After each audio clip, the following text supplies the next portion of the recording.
Last year, dispatches revealed a message of hatred and intolerance in some of Britain's most mainstream mosques. We Muslims have been ordered to do brainwashing. An ideology with its roots in Saudi Arabia. The pinnacle, the crest, the summit of Islam is jihad. But the Kingdom of Saudi Arabia said it was not responsible. And Britain's most important mosque promised vigilance against extremism. So we've gone back undercover to see what message they're promoting now. The one who changed his deen, what we're going to do? Keep.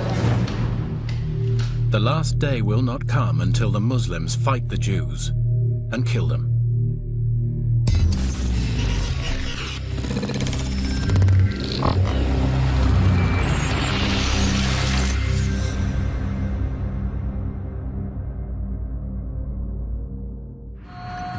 Our reporter, a Muslim herself, is going undercover in the most important and influential mosque in the country. London's Central Mosque, an Islamic cultural centre, usually known as Regent's Park Mosque, says it promotes tolerance and interfaith. We featured it in last year's dispatches, and the mosque promised to crack down on anyone promoting extremism on its premises. So she's going back to find out if they've been true to their word. Women aren't allowed in the main hall, so she's directed upstairs to the main women's section on a large balcony overlooking the hall. Hundreds of women and children come here to pray every day. Then the congregation gathers in a large circle. The teacher today is Amira. She says she's teaching from a book by Sheikh Fazan, a senior member of the official Saudi religious establishment. This is very, very good book. She starts with a revision session on what should happen to people who break Islamic laws, including Muslims who convert to another faith. But he's Muslim and he get out of Islam. He doesn't want any more. What are we going to do? Keep. Yeah, qatl, kill. You have to kill. You understand? We're talking about Islam. Yeah? It's the same for adulterers. For the had the zina, what is the law of this? Until he died. And the one who is not married, he never dies. Now, with 100 The worshippers, many of whom are children or teenagers, are being taught the Saudi Arabian interpretation of Sharia law from official Saudi books. The teachings include the brutal killings of homosexuals and women who act like men. If someone makes themselves like a man, a woman like a man, you understand this, the punishment is kill. Kill them from the highest place. And not going to be like animals, living like animals. Or to be like the people of Lut, we have to take the had is to kill them. This causes a brief debate among the young students. One girl says they should also be stoned. With the punishment of, throw them from the highest point and then stone them. Another student says the punishment is approved by the Quran. Then we reduced him to the lowest of the low. So if you throw someone up a mountain, you are reducing him to the lowest of the low because they're falling off from a high place. In fact, punishments like throwing homosexuals from a mountain are nowhere mentioned in the Quran. It's a hardline interpretation taught in Saudi Arabia. Amira condemns terrorism and says these punishments will only be carried out in a future Islamic state under a Muslim leader, not in present-day Britain. حتى ما نقول احنا راح نبدا نقتل في الناس لا هذا لازم يكون امير مسلمين ولما جيش المسلمين يقوى ويكونوا يحاربوا حتى الاسلام كله يعمل. This fundamentalist interpretation of Islam is being taught in Britain's most important and supposedly moderate mosque. Our reporter finds out where Amira has been trained. She says she's just finished 3 years of study at Medina Mosque in Saudi Arabia. It's the second most holy mosque in Islam, and its imams teach Muslims an interpretation of the faith known to some as Wahhabism. Amira teaches what she says is an important principle in Islam. A Muslim must hate as well as love. It's not enough that you worship Allah, we have to also, in our heart, hate what Allah subhanahu wa ta'ala pleased to Allah and love what Allah subhanahu wa ta'ala. Now, this is what She says this principle relates to living with non-Muslims. hate what displeased to Allah, especially when living with this country that's non-Muslim. And asks a worshipper to read out a verse from the Quran, Stand up and read, please. Stand up. which she says is about relations between Muslims and non-Muslims. Verily, we are free from you, and whatever you worship besides Allah, we have rejected you, and there has appeared between us and you hostility and hatred forever until you believe in Allah alone. Amira says it means Muslims must separate from non-Muslims. You understand, sister? The Islam is the tabarruk min al-shirk wa ahli, the people who do the shirk. Any questions?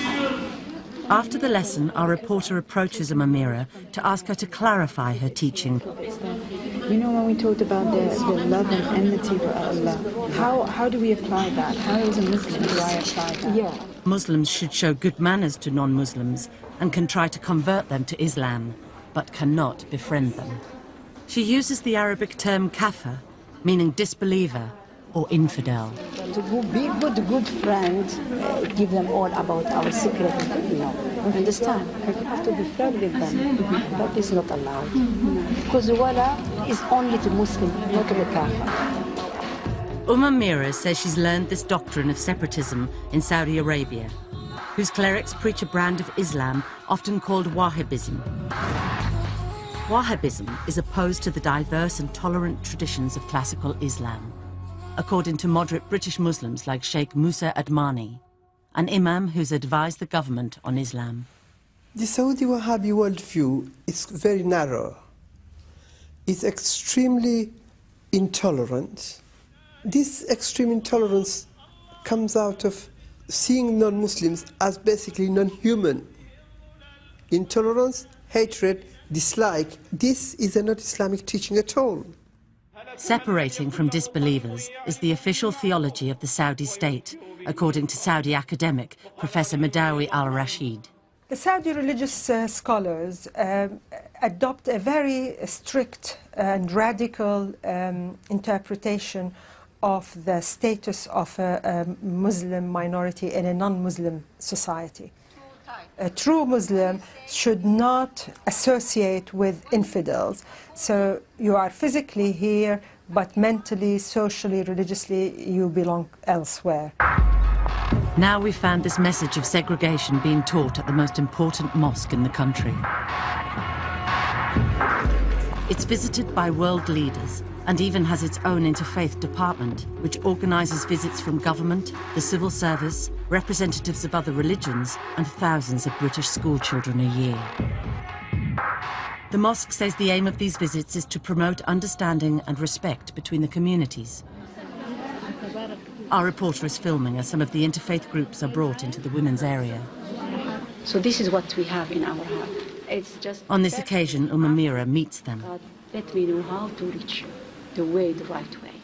On another occasion, a group of non-Muslims is invited to sit down with the circle. The preacher promotes Islam to them, but talks politely about other religions too. And the message, the Quran, came to confirm the truth in the previous scriptures. But as soon as the interfaith group leaves, the same preacher's tone changes completely. She now says Christian teachings are vile. And we feel nothing sometimes going past the church. We don't look at it in disgust and think, subhanAllah, what are these people doing in there? What they say with their tongues is so vile and disgusting. It's an abomination. Like the other preachers in the circle, she says she's teaching from the works of the Saudi scholars. In this case, Sheikh bin Baz, a former Grand Mufti of the kingdom. The teachings include that a Muslim cannot be tolerant of other religions. He shouldn't just be indifferent and say things like, you go to church, I go to the mosque, let's all stay together like one big happy family and all be united as humanity. This is false, this does not work, this concept is a lie, it's fake, and it's a farce. The circle preaches for 8 hours a day on Saturdays and Sundays. Any woman who goes there to pray is likely to hear their preaching. Our reporter is told the circle was set up years ago by Amira, but while she's been in Saudi Arabia, it's been run by this woman, Salim. She too preaches Saudi teachings. She says she's met a Muslim woman who is too friendly to non-Muslims. When she sees a kafir woman, big smile. When she turns around, she sees me there. Yeah. It's part of Islam, of the aqeedah, of the correct belief, that you love those who love Allah, and that you hate those who hate Allah. Okay? Although the preachers say Muslims should act well with non-Muslims, in private they were often disparaging about their ways and beliefs. In 2 months at the mosque, we only recorded one incident of dissent. A worshipper sitting in the audience objects to the teachings on disbelievers, saying Islam encourages Muslims to mix with others. There is an ayah of the Quran which says, you know, we made of you peoples, different shu'ub, to know one another. And if you communicate with the other and you show the beauty of Islam, then, you know, then maybe people could come into Islam. The preacher qualifies her statements a little. It doesn't mean that we should oppress them. It doesn't mean that we don't give the right. It doesn't mean that we don't help them. Okay? But then returns to the main theme. But it doesn't mean as well that we should befriend them. Regent's Park Mosque was set up 60 years ago to represent British Muslims to the government. It says its role is to help Muslims integrate into British society. The Women's Circle does preach against terrorism and doesn't incite Muslims to break British laws. But far from preaching integration, Salim says Muslims cannot take British citizenship. Their loyalty is to Allah. There are some conditions that can take you into the kufr, to take the British citizenship. Whether you like it or not, for these people you are selling your religion for. It's a very serious thing. It's not allowed to give allegiance to other than Allah. And another preacher says Muslims shouldn't live in Britain at all. It's not befitting for a Muslim that he should reside in the land of evil, the land of the kufar, the land of the disbelievers. A Muslim should emigrate to a Muslim country. On Fridays, the women can hear the mosque sermons from the main hall.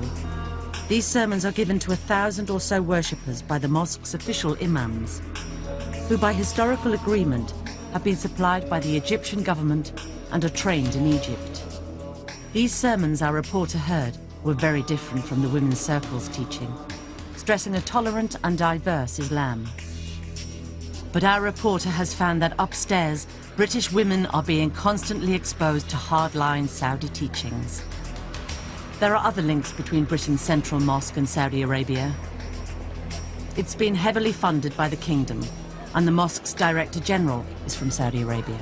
Dr. Ahmed Al-Dubayan is the public face of the mosque and in overall control. I would like really to express our prayers, our condolences also. After the 7th July bombings, he held a press conference there to condemn terrorism. And it is not accepted by the Muslim community. It's not accepted also by all means by the Islam itself as a faith and as a religion. Dr. Al-Dubayan is not an imam, he's a Saudi diplomat. He's Islamic Affairs Attaché to the Saudi Embassy in London and has full diplomatic immunity.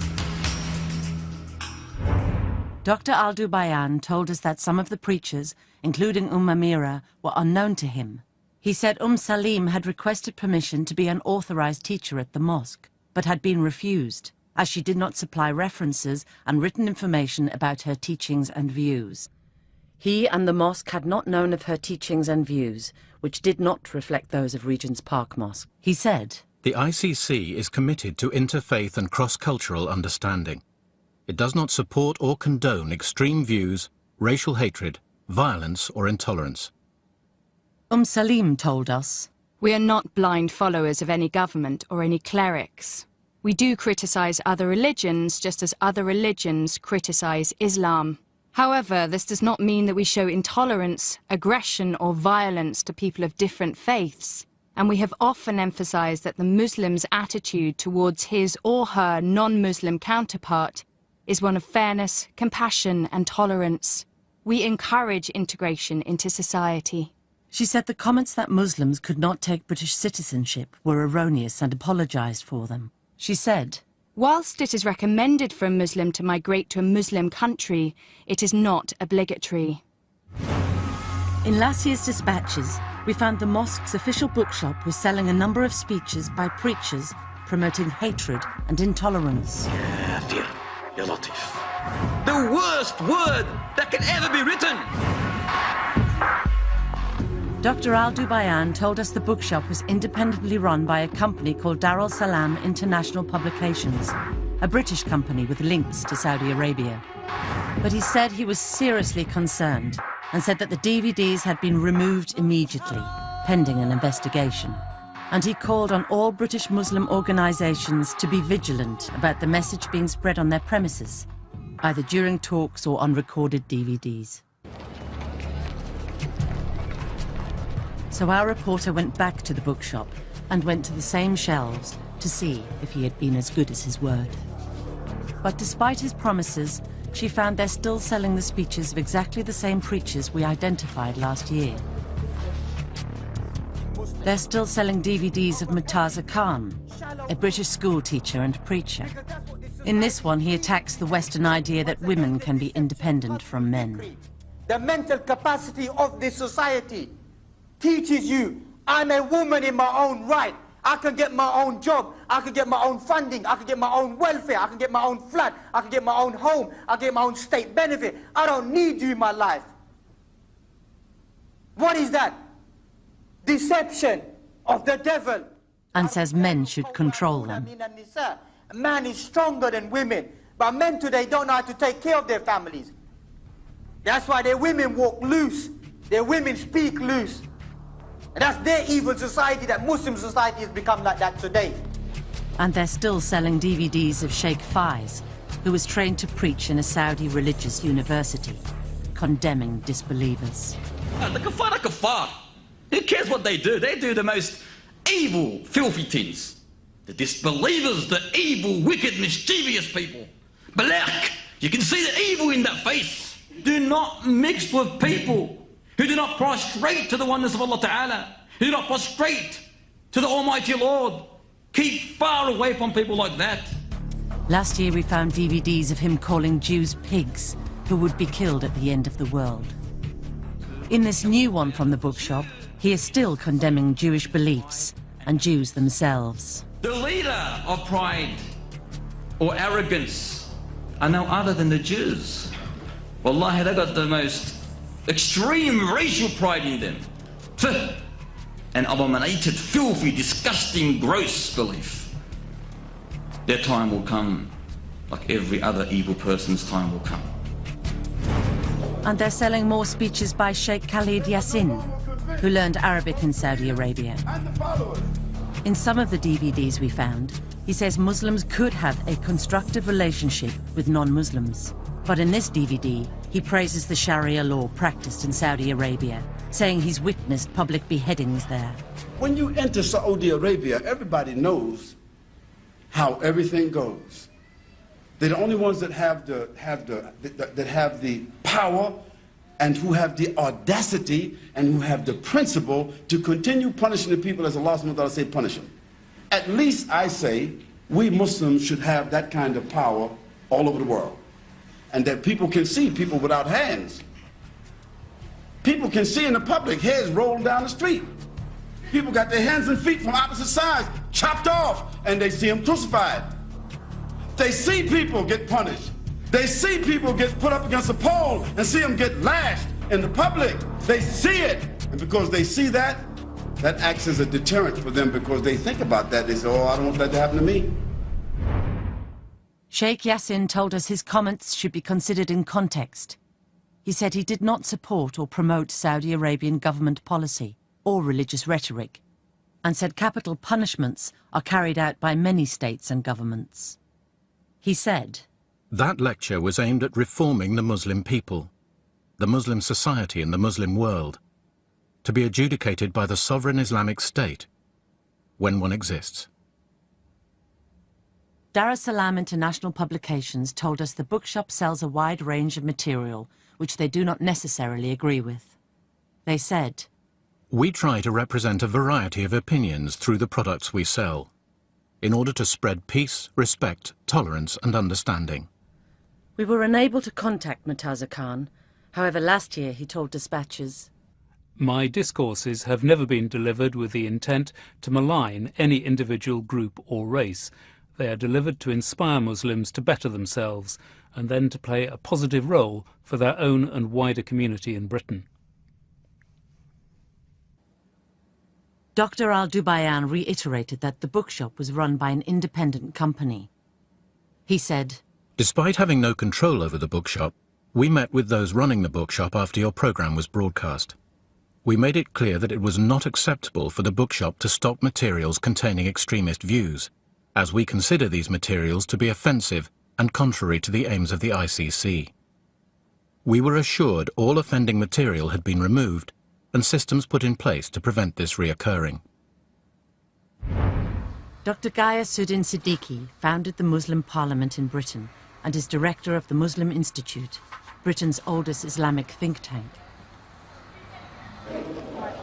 He says the mosque's bookshop has previously been caught selling radical books as well as DVDs. Whenever such books are found, I mean, the only explanation from the administration has been that it's not part of us. But, you have no compulsion to having that bookshop, close it down. But this story goes on and on. They continue to sell books which are promoting basically Saudi Wahhabi ideology. As long as the Islamic Culture Center in Regent's Park remains in the hands of Saudis, there will never be a unity among Muslims in Britain. Next, we investigate claims that the Saudi Arabian state is involved in spreading a message of intolerance and segregation.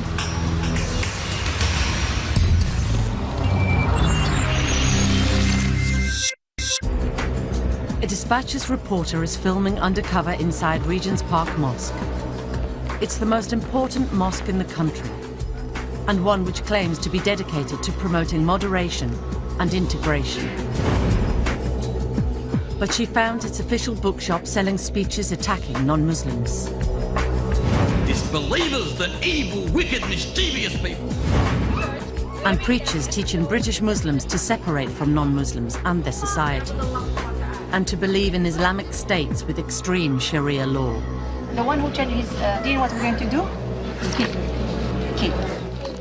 Now our reporter was to witness Saudi religious rulings being given to women in Britain. After a month with the Women's Circle, she finds they're using the mosque to select some of the worshippers and invite them to private sessions. She's asked along. On Friday.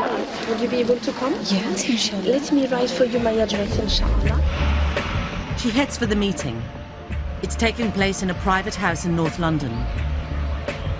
In the mosque, the circle gives general religious instructions to a few hundred women. But here, they're told by a senior member of the circle that they can get individual religious rulings from the Regent's Park Mosque preacher, Salim, which will directly affect their own lives. So Salim, who's our teacher at the masjid, she basically is coming to give a halakha about, various topics, anything you want to ask, anything you want to know. Salim answers their questions with strict rulings on women's personal freedom. She says they can't travel far without a mahram, a male member of the family to escort them.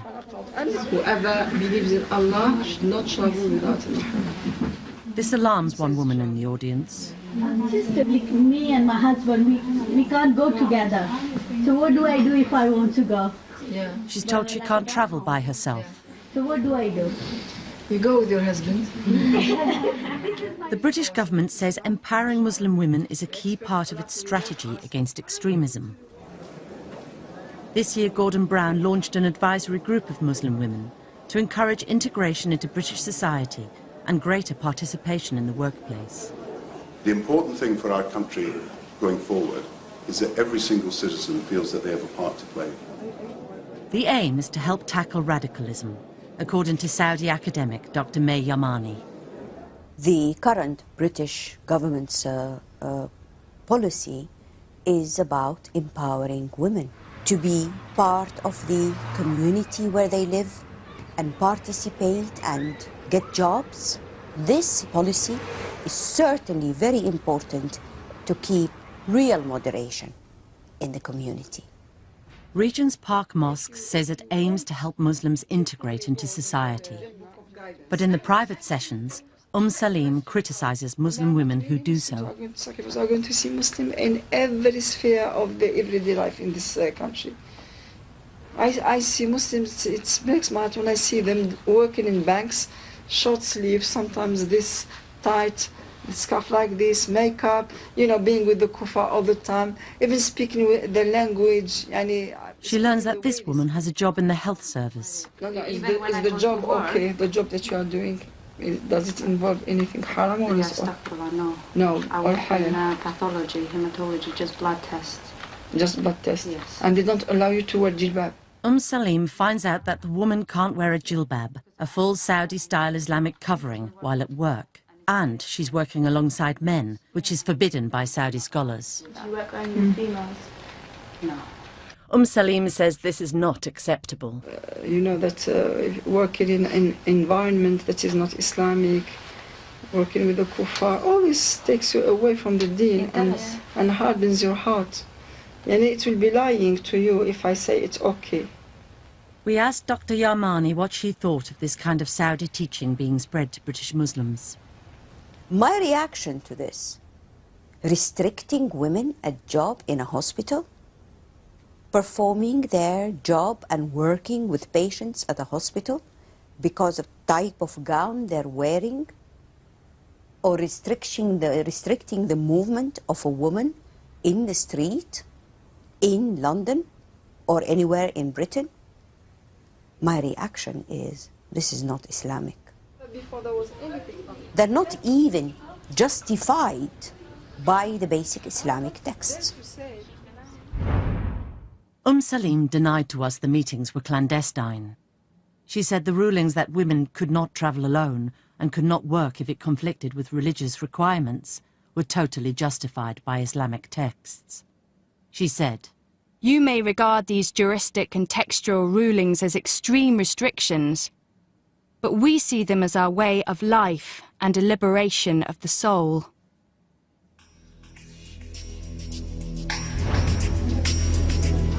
Saudi teachings on women's freedom are also being spread in Regent's Park Mosque's official bookshop.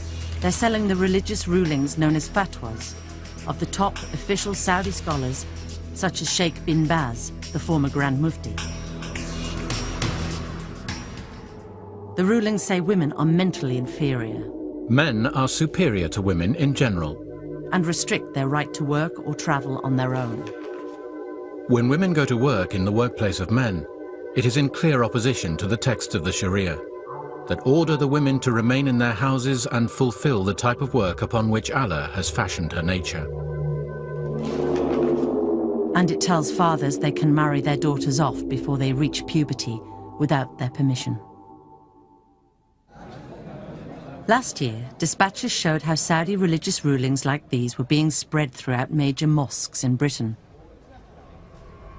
The Saudi Arabian government told us it was not involved in spreading a fundamentalist message and said, "There is no such thing as a Saudi Arabian religious establishment." So we asked the experts. There are people in Saudi Arabia, especially at the level of government, who deny that there is such a thing as a Saudi religious establishment. But this is an absolute myth. There is a religious establishment. It's a bureaucracy that is in control of a lot of institutions in Saudi Arabia. The Wahhabi religious establishment are constantly indulged as the co-rulers of the Saudi government. They control some of the most important levers of power. The Ministry of Islamic Affairs, the Ministry of Pilgrimage, the control over the judiciary, the control of most of the educational system. The religious establishment is headed by the country's most important clerics. Council of Higher Ulama or religious scholars is a body that is established by the state, whose main function is to issue religious opinion, but it is also responsible for overlooking the functioning of all other institutions. And the Saudi government has a bargain with the religious establishment. It allows them to control the social sphere, morality, or the public space.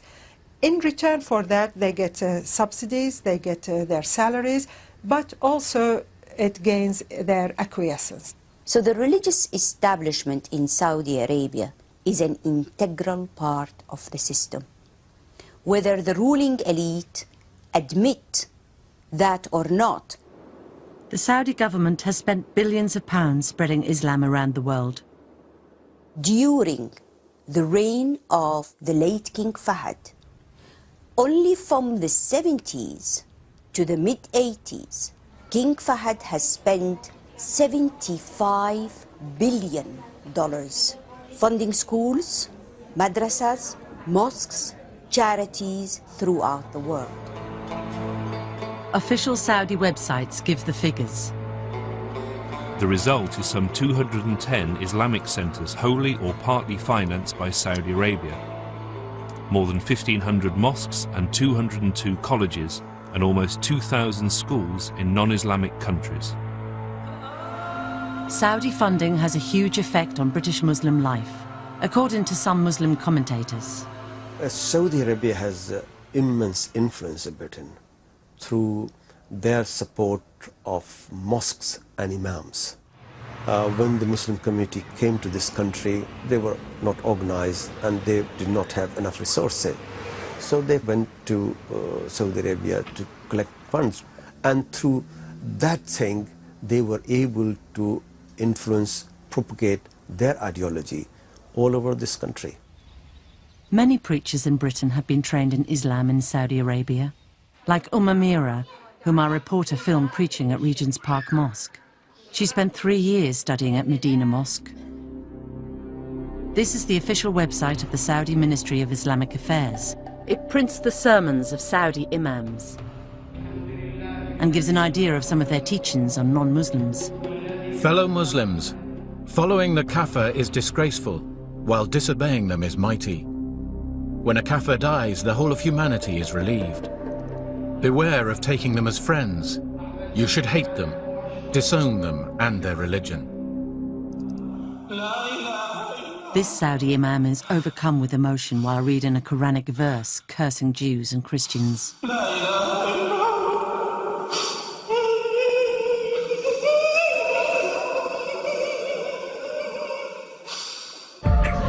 Saudi books with the same message of segregation continue to be widely available in Britain, such as these official fatwas sold in Regent's Park Mosque bookshop. The enemies of Allah are the disbelievers. It is necessary to avoid mixing with non-Muslims, to like them, to love them, to support them, or live amongst them.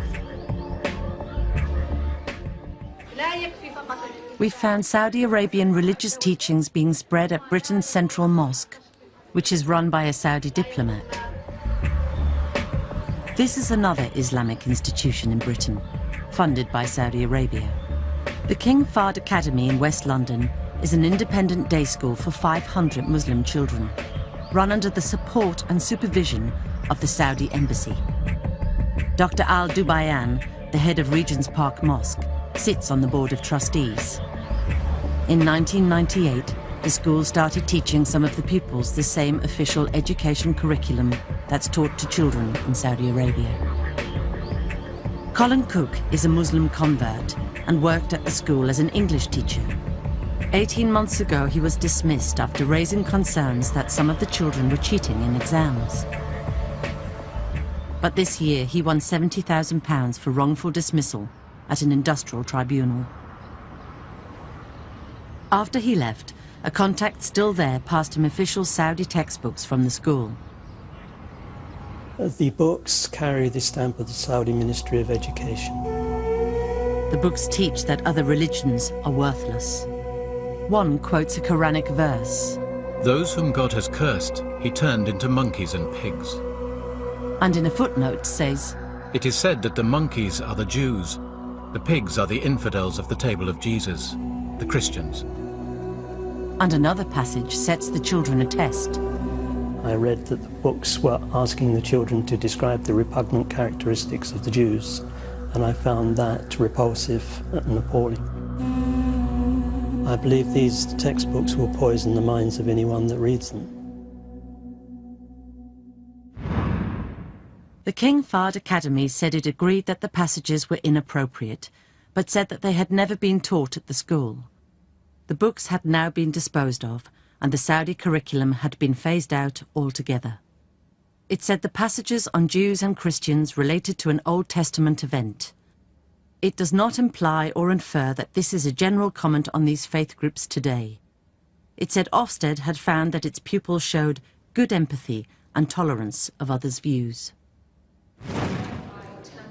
Every year, the Saudi ambassador to Britain, Prince Mohammed bin Nawaf, holds a conference with the British Foreign Secretary. He says the aim of the dialogue is to promote tolerance and mutual respect. That the theme of this session is focusing on how each community perceives the other and how to promote positive views and mutual respect our young people need to discover in learning about one another. But the British government's policy on tackling radicalism and the message being spread by Saudi theology are incompatible, according to security expert Professor Anthony Cleese. What the British government wants is for British Muslims to feel part of an inclusive British society. Now, what the Saudi version of Islam is saying is that Islam is not just a religious identity, it is also a political identity. And that they should resist, that it is right to resist being assimilated into mainstream British society. If you believe in Wahhabism or if you are a supporter of Wahhabism, then basically there is no integration, meeting of two sides. There is no respect for the other side. As a consequence, we have seen Muslims becoming isolated and marginalized.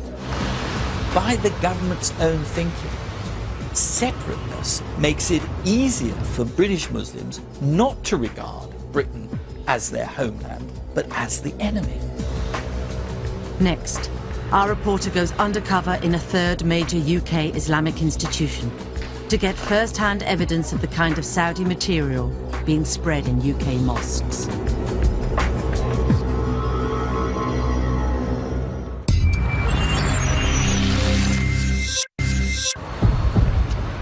A Dispatches reporter is filming undercover, investigating major Islamic institutions in Britain with strong links to Saudi Arabia. She found preachers in Britain's most important mosque promoting extreme Sharia law. Someone make themselves like a man, a woman like a man. You understand? This the punishment is kill them. And selling DVDs with a hardline message. People can see in the public, you understand, people got their hands and feet from opposite sides chopped off, and they see them crucified. And we showed a British school run under the supervision of the Saudi embassy, which imported books condemning other religions. I believe these textbooks will poison the minds of anyone that reads them. Now our investigation turned to a third major Islamic institution in Britain. This is the UK headquarters of the Muslim World League and the World Assembly of Muslim Youth. They're worldwide charities and run a 5-storey complex of offices, a mosque, and prayer rooms in the heart of London's West End. Although their headquarters are in Saudi Arabia, they say they are independent of the Saudi government. They say they give out Islamic literature promoting coexistence and moderation between cultures. So our reporter is going undercover to find out. They run weekend Quran courses, and she gets a place. The lessons are run by this imam. The charities say they give out Islamic literature. So after the lesson, our reporter asks for some. She says friends of hers are setting up a mosque and Islamic school. He says they do give out books on Islam.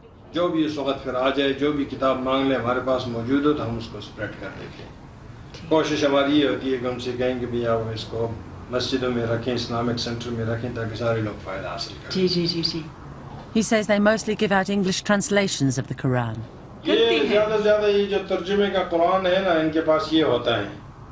English translated Quran. She asks where the books are coming from. Ji He says they come from the headquarters of the 2 charities in Saudi Arabia and a third source. Ministry of Islamic Affairs. The main sources in 3 sources. The charities based here claim to be independent of the Saudi government. But the Saudi Ministry of Islamic Affairs is using them to send books to Britain. And this official Ministry of Islamic Affairs website says the Muslim World League operates under its supervision. The 2 charities were set up specifically to spread the Saudi version of Islam worldwide, according to many moderate Muslim observers. They are massive organizations. They are global organizations backed by so many Saudi clerics and enormous funding. They will organize conferences, fund centers and mosques, provide literature, free literature for distribution. And of course, it's all funded, organized by these 2 groups. Our reporter gets an appointment with the director of the London offices of the Muslim World League. She tells him friends of hers are setting up a mosque and school. And he agrees she can take some books, which are kept in a locked basement.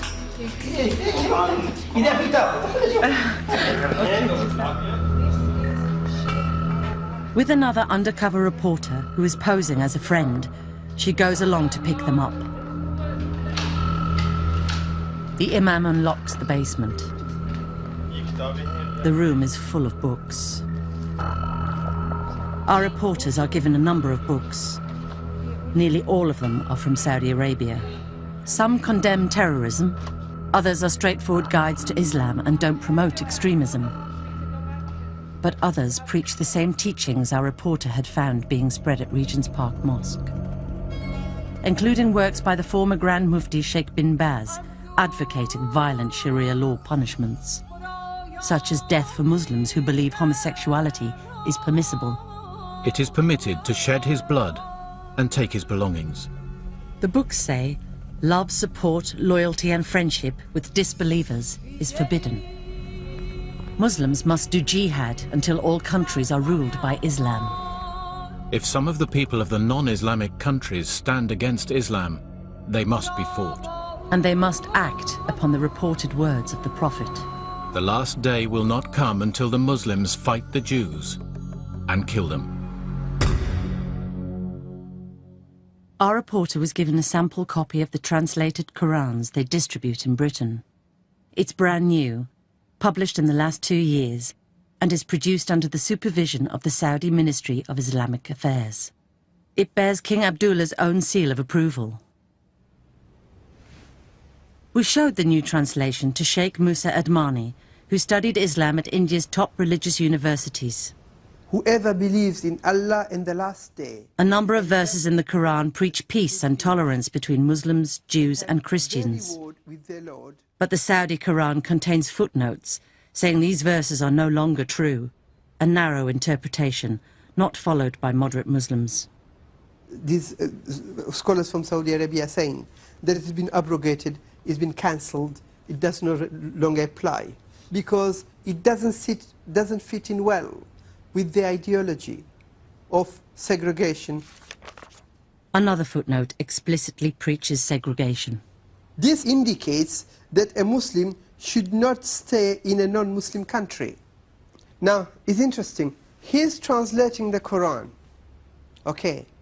The verse does not say anything about living Muslim, non-Muslim land. Here, they're trying to use the credibility of the Quran to push their own idea in selected areas.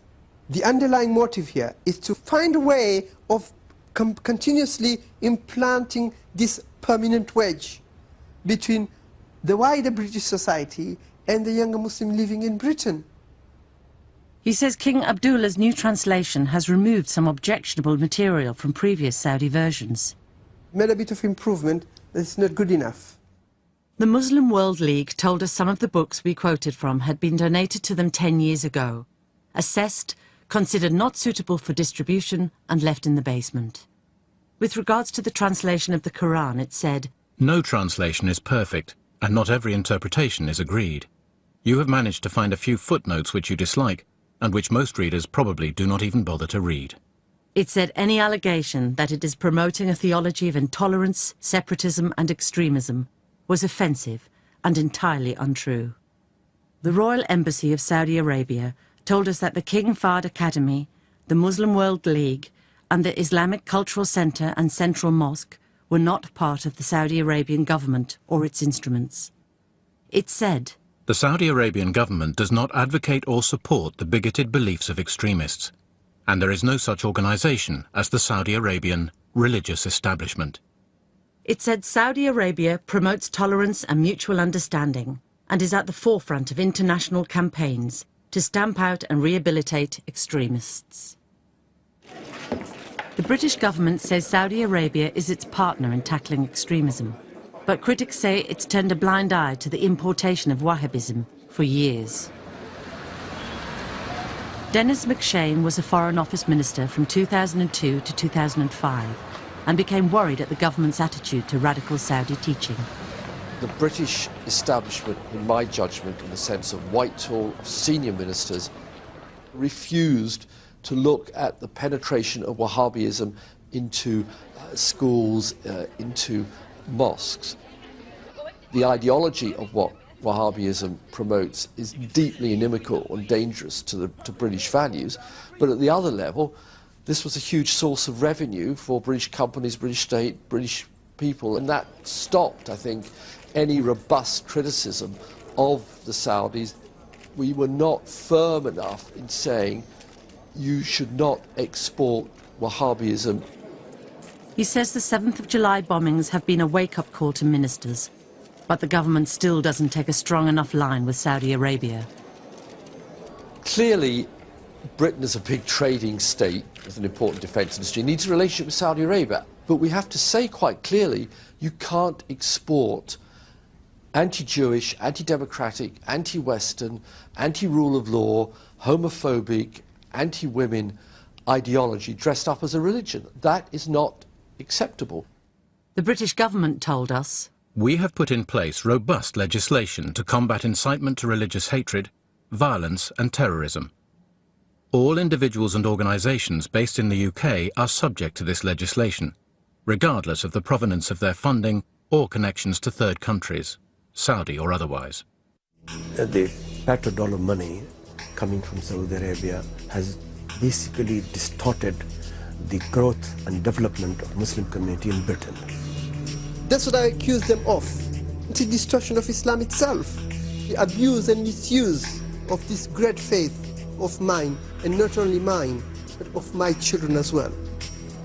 To think, as I believe our government thinks, that it makes ideological sense to play patsy with the Saudis is folly of the first order of magnitude. We will be paying for it a vast amount in the years to come. It comes to pass that we find the Nasara, the Yahud, America, the UK, France, Germany, they have come against the religion of Al-Islam. Why give up your deen and your long legacy of Al-Islam to please someone who is enemy to me? Abu Usama is an American convert and a very popular speaker at Green Lane. He preaches against